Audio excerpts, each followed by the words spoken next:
आता कला विशेष.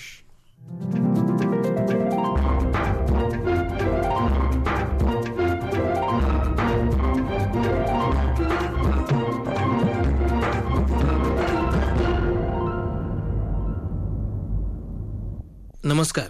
आकाशवाणी मुंबई प्रादेशिक वृत्त विभाग सादर करत आहे मनोरंजन क्षेत्रातल्या घडामोडींचा आढावा घेणारा कार्यक्रम कला विशेष. आजच्या कला विशेषमध्ये देशभरात चित्रपटांच्या चित्रीकरणाचा धडाका, लॉकडाऊननंतर मराठी चित्रपटसृष्टी सावरतेय, राज्यासह परदेशातही जोमानं चित्रीकरण सुरू, प्रतिष्ठेच्या रेम्बो चित्रपट महोत्सवात त्रिज्या सर्वोत्कृष्ट, नागराज मंजुळे झाले पोस्टमन, घेऊन येत आहेत प्रेक्षकांसाठी तार, बहिर्जी स्वराज्य स्थापनेतील धाडसी शिलेदाराची गाथा लवकरच मोठ्या पडद्यावर, 2 स्वातंत्र्यवीरांची शौर्यगाथा सांगणारा बाहुबलीच्या निर्मात्यांचा RRR, आणखी 2 चित्रपटानंतर फास्ट अँड फ्युरियसचा दी एंड, अगाथा ख्रिस्तीच्या साहित्यावर आधारित विशाल भारद्वाजचा नवा सिनेमा आणि वादळी स्कॅमची चित्रकथा. 7 महिन्यांच्या प्रतीक्षेनंतर रुळावर आलेली हिंदी चित्रपटांच्या चित्रीकरणाची गाडी आता जोरात धावते आहे. दीपिका पदुकोण, आलिया भट्ट, सलमान खान, आमिर खानपासून अर्जुन कपूर, आयुष्मान खुराना, तापसी पन्नू, राजकुमार राव असे सगळेच कलाकार देशभरात वेगवेगळ्या ठिकाणी चित्रीकरणात व्यग्र झाले आहेत. कोरोनाचा धोका अद्याप पूर्णतः टळलेला नसल्यानं मुंबईसह काही महत्त्वाच्या ठिकाणी चित्रीकरण करताना अनेक निर्बंध अजून कायम आहेत. त्यामुळे बऱ्याचशा चित्रपटांचं चित्रीकरण हे मुंबईबाहेर दिल्ली, चंदीगड, हिमाचल प्रदेश, लखनौ अशा वेगवेगळ्या राज्यात सुरू झालं आहे. तर मुंबईत 2-3 मोठ्या चित्रपटांबरोबर वेब मालिकांच्या चित्रीकरणाचं प्रमाण जास्त आहे. मुंबईत गोरेगाव इथल्या चित्रनगरीत प्रामुख्यानं हिंदी चित्रपटांचे सेट्स पाहायला मिळतात. टाळेबंदीपूर्वी चित्रनगरीत आलिया भट्टची मुख्य भूमिका असलेल्या गंगूबाई काठियावाडी या चित्रपटाचं चित्रीकरण सुरू होणार होतं. मात्र त्यानंतर आलेली बंदी आणि पावसाचा मारा यामुळे हाही सेट चित्रनगरीतून बाहेर पडला. सध्या या चित्रपटाचं चित्रीकरण मालवणी भागात सुरू आहे. याशिवाय अक्षय कुमारची मुख्य भूमिका असलेल्या यशराज प्रॉडक्शनच्या बहुचर्चित पृथ्वीराज या चित्रपटाचं चित्रीकरणही यशराज स्टुडिओत सुरू झालं आहे. याही चित्रपटाच्या सेटचं बरंचसं नुकसान झाल्यानं यशराज प्रॉडक्शनला हा सेट खर्चून नव्यानं उभारावा लागला. यशराजच्या आणखीही काही चित्रपटांचं चित्रीकरण लवकरच मुंबईत सुरू होईल. मात्र सध्या अनेक छोट्या मोठ्या हिंदी चित्रपटांचं चित्रीकरण मुंबईबाहेर सुरू असल्याची माहिती फेडरेशन ऑफ वेस्टर्न इंडिया सिने एम्प्लॉईजचे अध्यक्ष BN तिवारी यांनी दिली. सलमान खानच्या राधे द मोस्ट वॉन्टेड भाई या चित्रपटाचं अर्धवट राहिलेलं चित्रीकरण कर्जतमध्ये त्याच्या फार्म हाऊस आणि जवळच्या परिसरात पूर्ण करण्यात आलं. सिद्धार्थ मल्होत्राची मुख्य भूमिका असलेल्या समशेरा चित्रपटाचं चित्रीकरण मुंबईत स्टुडिओत पूर्ण करण्यात आलं. मुंबईबाहेर मात्र मोठ्या प्रमाणावर चित्रीकरण सुरू झालं आहे. दीपिका पदुकोण गोव्यात शकून बात्रा दिग्दर्शित चित्रपटाच्या चित्रीकरणात वेगळं आहे. अभिषेक कपूर दिग्दर्शित चंदीगड करे आशिकी या चित्रपटासह राजकुमार राव, कृती सननची मुख्य भूमिका असलेल्या अभिषेक जैन दिग्दर्शित चित्रपटाचं चित्रीकरण चंदीगडमध्ये सुरू आहे. चंदीगड करे आशिकी या चित्रपटात आयुष्मान खुराना, वाणी कपूर ही जोडी पहिल्यांदाच एकत्र दिसणार आहे. दिग्दर्शक प्रियदर्शन यांच्या हंगामा 2चं चित्रीकरण हिमाचल प्रदेशमध्ये सुरू आहे. शिल्पा शेट्टी, मिझान, परेश रावल यांच्या यात महत्त्वाच्या भूमिका आहेत. अभिनेत्री विद्या बालननंही मध्य प्रदेशमध्ये शेरनी या चित्रपटाचं चित्रीकरण सुरू केलं आहे. जॉन अब्राहमच्या सत्यमेव जयते 2चं चित्रीकरण लखनौमध्ये, तर SS राजमौली दिग्दर्शित RRRचं चित्रीकरण हैदराबादमध्ये सुरू झालं असून आलिया भट्ट लवकरच तिथं रवाना होणार आहे. आमिर खानच्या लालसिंग चड्ढाचं चित्रीकरण पूर्ण झालं आहे. शाहरुख खान, अजय देवगण, सैफ अली खान हे मात्र आणखी थोडे दिवस थांबून या वर्षाअखेरीला चित्रीकरणाला सुरुवात करणार असल्याचं सांगितलं जातं. TV मालिका आणि हिंदी चित्रपटांप्रमाणेच मराठी चित्रपटांच्या चित्रीकरणालाही विविध ठिकाणी सुरुवात झाली आहे. सरकारी नियमांचं पालन करून हे चित्रीकरण सुरू असून अनेक कलाकार या चित्रीकरणात सहभागी झाले आहेत. इतकंच नाही तर मुंबई आणि महाराष्ट्राबरोबरच परदेशातही मराठी चित्रपटांचं चित्रीकरण सुरू झालं आहे. लंडन इथं सध्या 3 चित्रपटांचं चित्रीकरण सुरू आहे. कोरोनामुळे मराठी चित्रपटसृष्टीत काहीसं निराशेचं वातावरण आलेलं असताना आता मोठ्या उत्साहात आणि अधिक जोमानं चित्रीकरणाची कामं सुरू झाली आहेत. पुढील वर्षी यातले बहुतेक चित्रपट प्रदर्शित होणार आहेत. दिग्दर्शक प्रसाद ओक आणि निर्माता अक्षय बर्दापूरकरच्या चंद्रमुखी या चित्रपटाचं चित्रीकरण वेगानं सुरू झालं आहे. तसंच भारत माझा देश आहे, इलू इलू या मराठी चित्रपटांचं चित्रीकरण राज्यातल्या विविध ठिकाणी सुरू आहे. गजेंद्र अहिरेंच्या श्रीमती अब्रेला या मराठी चित्रपटाचं चित्रीकरण लंडन इथं सुरू आहे. मृणाल कुलकर्णी, सोनाली कुलकर्णी यांनी या चित्रीकरणात भाग घेतला आहे. याशिवाय नितीन प्रकाश वैद्यच्या छुमंतर आणि दुसऱ्या एका नाव न ठरलेल्या चित्रपटाचं चित्रीकरण लंडन इथं सुरू झालं आहे. या चित्रीकरणात प्रार्थना बेहरे, रिंकू राजगुरू आणि सुव्रत जोशी हे कलाकार सहभागी झाले आहेत. या चित्रपटाचं दिग्दर्शन समीर जोशी करीत आहेत. तरुणाचं भावविश्व मांडणाऱ्या अक्षय इंडिकर दिग्दर्शित त्रिज्या या चित्रपटाला लंडन इथल्या रेम्बो चित्रपट महोत्सवात सर्वोत्कृष्ट चित्रपटाचा पुरस्कार देण्यात आला. करोना परिस्थिती आटोक्यात आल्यानंतर हा पुरस्कार सोहळा आयोजित केला जाईल. त्रिज्या चित्रपटात 25 वर्षाच्या तरुणाचं भावविश्व मांडण्यात आलं आहे.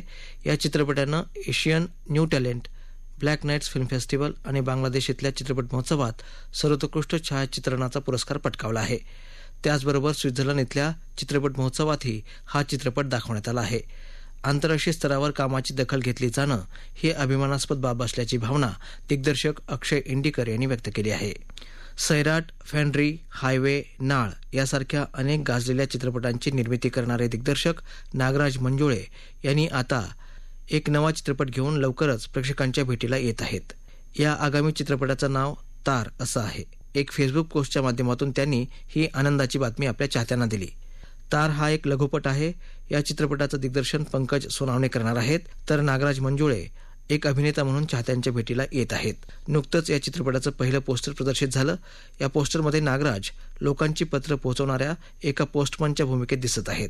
या पार्श्वभूमीवर ते या चित्रपटात पोस्टमनची व्यक्तिरेखा साकारताना दिसतील अशी शक्यता आहे.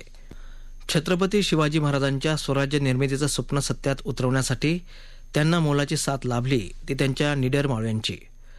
जोवर आपला राजा सोबत आहे तोवर आपण मोठी मजल मारू हे प्रत्येक मावळ्यांनी मनावर बिंबवून घेतलं होतं. हिंदवी स्वराज्याच्या स्थापनेदरम्यान अशा उद्भवलेल्या समस्यांचा मागोवा घेताना शूर मावळ्यांचा इतिहास उलगडत जातो आणि या दरम्यान इतिहास आपल्याला अशाच एका अज्ञात यशस्वी शिलेदाराचं नाव समोर आणतो. अर्थात या धाडसी शिलेदाराचं नाव बरेच जण ऐकून असतील, पण त्यांचं कर्तृत्व मात्र अजूनही इतिहासाच्या पानांमध्ये कैद आढळतं. हा शूर मावळा म्हणजे निष्णात बहुरूपी आणि जगातील सर्वश्रेष्ठ गुप्तहेर बहिर्जी नाईक. अशा या शूर, धाडसी, विश्वासू शिलेदाराची गाथा लवकरच बहिर्जी स्वराज्याचा तिसरा डोळा या चित्रपटातून प्रेक्षकांच्या भेटीला येण्यास सज्ज होणार आहे. नेहमीच पडद्याआड असणाऱ्या विविध वेषांतरे करून समोरच्याला पुरतं अचंबित करून सोडणाऱ्या या बहुरूप्याची कला सादर करत लेखक किरण माने या वेगळ्या धाटणीच्या चित्रपटातून पुन्हा एकदा इतिहासाला उजाळा देत आहेत. नुकतंच या चित्रपटाचं पोस्टर प्रदर्शित झालं असून नेमके कोणते कलाकार या चित्रपटात दिसणार, चित्रपट कोण दिग्दर्शित करणार याकडे सिनेप्रेमींच्या नजरा वळल्या आहेत. स्वराज्याचा तिसरा डोळा म्हणून इतिहासामध्ये बहिर्जींना दिलेली गेलेली उपाधी लवकरच मोठ्या पडद्यावर येण्यास सज्ज होणार आहे. एस राजामौली दिग्दर्शित RRR चित्रपटाचा दुसरा टीझर नुकताच व्हायरल झाला आहे. गेल्या अनेक दिवसांपासून या चित्रपटाची उत्सुकता प्रेक्षकांना आहे. या अगोदर बाहुबली चित्रपटामुळे सगळ्यांच्या चर्चेचा विषय झालेल्या राजमौली यांची ही कलाकृती एका काल्पनिक घटनेवर आधारित आहे. मात्र या चित्रपटाची संकल्पना ही चे गव्हेराच्या मोटारसायकल डायरीजवर आधारलेली आहे असं सांगण्यात आलं आहे, तर कथा ही 2 स्वातंत्र्य नायकांवर बेतलेली आहे. मुळातच या चित्रपटाच्या नावाविषयी अनेकांना कमालीचं कुतूहल आहे. याबाबत राजमौलीनं अधिकृत कुठलाही खुलासा केलेला नाही. 1-2 नव्हे तर तब्बल 2 दशकाहून अधिक काळ रसिकांच्या मनावर अधिराज्य करणाऱ्या फास्ट अँड फ्युरियस या चित्रपटाचा प्रवास आता थांबणार आहे. आणखी 2 भागानंतर त्याची निर्मिती थांबणार आहे. यंदाच्या वर्षी त्याचा एक भाग प्रसिद्ध होणार होता, मात्र करोनामुळे त्याच्या प्रदर्शनाला बेक लागला. यामुळे त्याची निर्मिती पुढे ढकलण्यात आली आहे.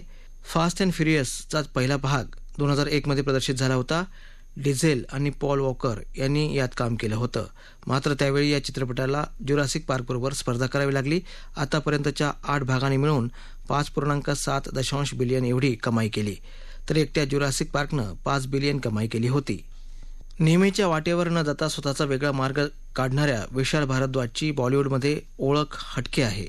चाकोरी मोडून काही प्रयोग आणि सर्जनशील करण्याचा ध्यास घेतलेल्या विशाल भारद्वाजची पुढील काळातली चित्रनिर्मिती ही रहस्यकथा सम्राज्ञी अगाथा ख्रिस्तीच्या कामावर आधारित असणार आहे.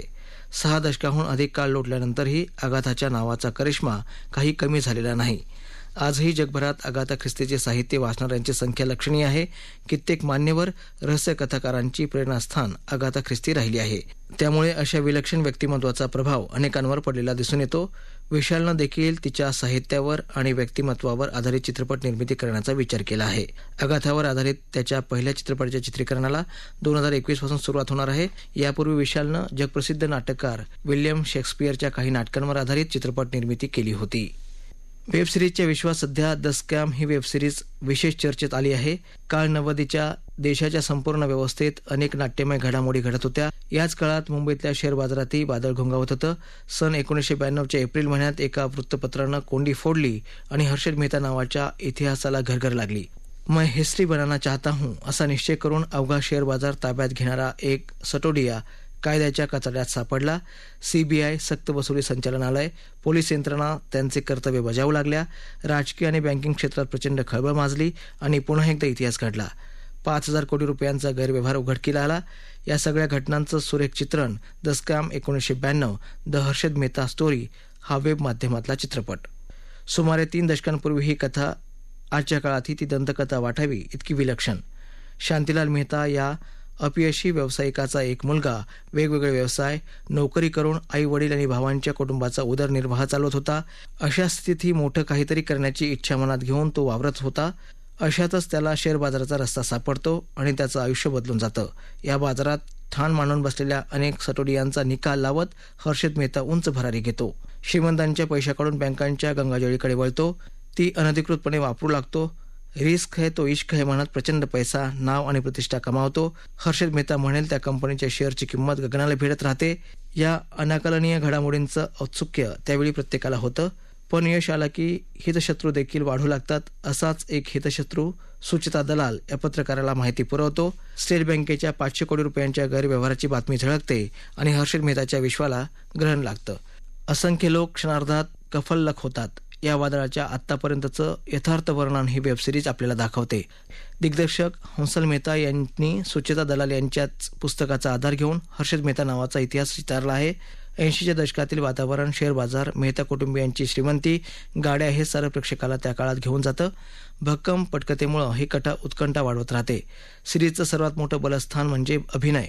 हर्षद मेहता याच्यासारखी ना शरीरयष्टी ना चेहरा मोहरा तरीही प्रतीक गांधी आपल्याला हर्षद मेहता वाटू लागतो. गुजराती रंगभूमीवरच्या या कलाकारानं हर्षद साकारताना कमाल केली आहे. अख्खी सिरीज तो व्यापून टाकतो.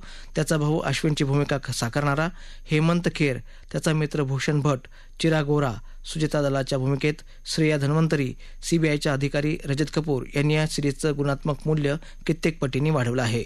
80च्या दशकापासून पुढचं 2 दशक धुमसणारा हा इतिहास प्रत्येकानं पाहावा असाच आहे. त्यात उदात्तीकरणाच्या शक्यता होत्या त्या दिग्दर्शकांना शिताफीने टाळल्या आहेत. हेच या वेबपटाचं वैशिष्ट्य आहे.